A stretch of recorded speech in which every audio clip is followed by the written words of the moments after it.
Le monde donne parfois l'impression que l'ordre international est stable, que les grandes puissances sont installées, que les équilibres sont figés, que les rapports de force évoluent lentement, presque imperceptiblement.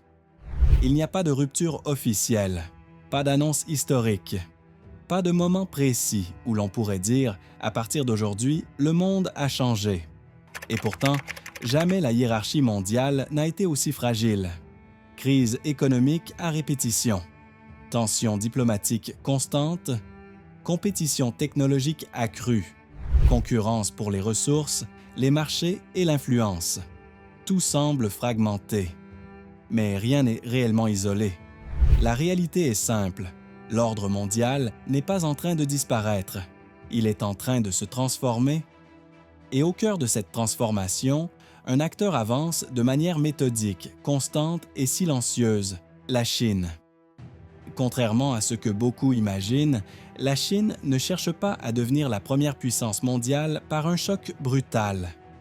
Elle ne cherche pas l'affrontement direct, elle ne cherche pas la domination spectaculaire. Sa stratégie est différente. Elle repose sur le temps long, la continuité, la planification.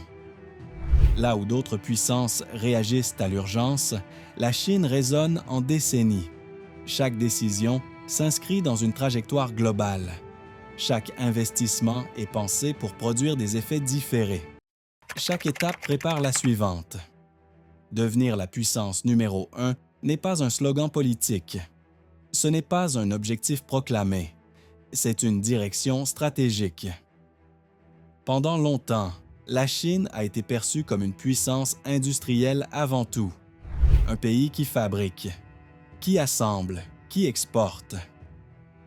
Cette image a longtemps dominé les perceptions, mais elle ne représentait qu'une phase du processus.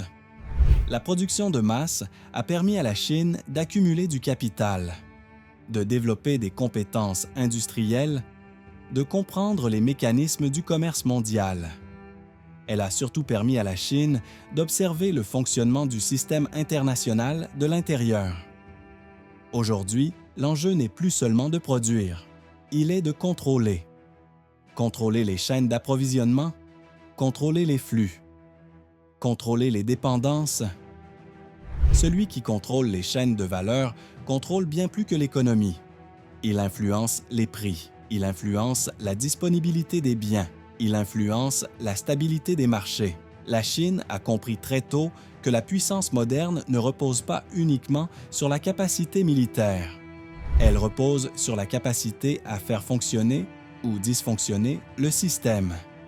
C'est pourquoi les investissements chinois se concentrent sur des secteurs clés.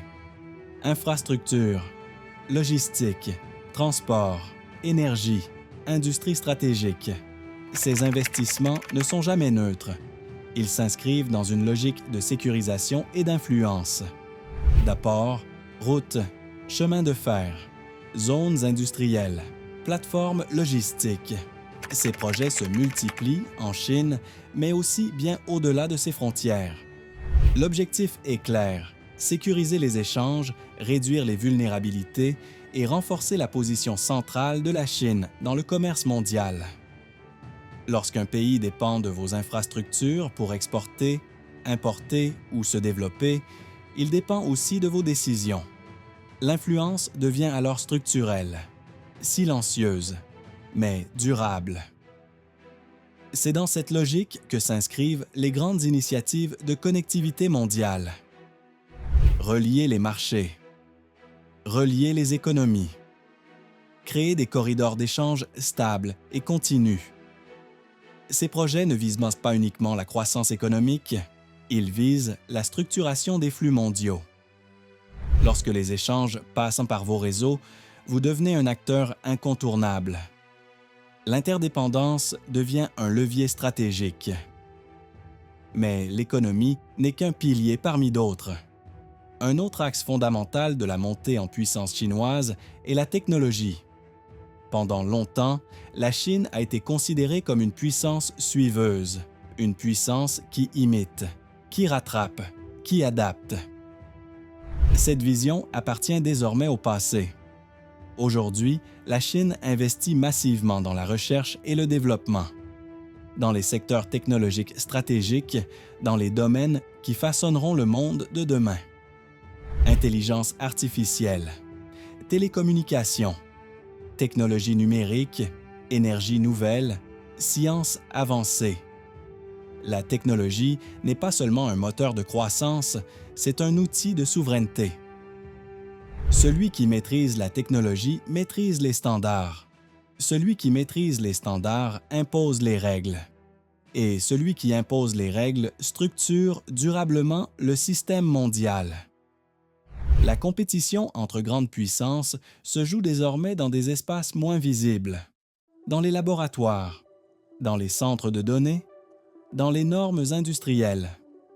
La Chine ne cherche pas seulement à innover, elle cherche à définir les règles du jeu. Un autre pilier essentiel de la stratégie chinoise est financier. La Chine évolue dans un système financier mondial qu'elle n'a pas conçu. Elle en connaît les forces, mais elle en perçoit aussi les limites et les vulnérabilités. Plutôt que de chercher à le renverser brutalement, elle adopte une approche progressive. Diversification des échanges, accords bilatéraux, réduction de certaines dépendances critiques. L'objectif n'est pas la rupture immédiate. L'objectif est l'élargissement des marges de manœuvre. Dans un monde interconnecté, la finance est une arme discrète, invisible pour le grand public, mais déterminante. Celui qui contrôle les flux financiers dispose d'un levier majeur. Celui qui peut contourner certaines contraintes gagne en autonomie stratégique. La Chine construit donc, pas à pas, un environnement financier plus favorable à ses intérêts de long terme. La montée en puissance chinoise repose également sur un facteur souvent sous-estimé, la stabilité interne. Le modèle chinois privilégie la continuité. Les grandes orientations ne changent pas brutalement. Les projets s'inscrivent dans le temps long. Cette stabilité permet une cohérence rare. Là où d'autres puissances ajustent sans cesse leurs priorités, la Chine maintient une direction claire.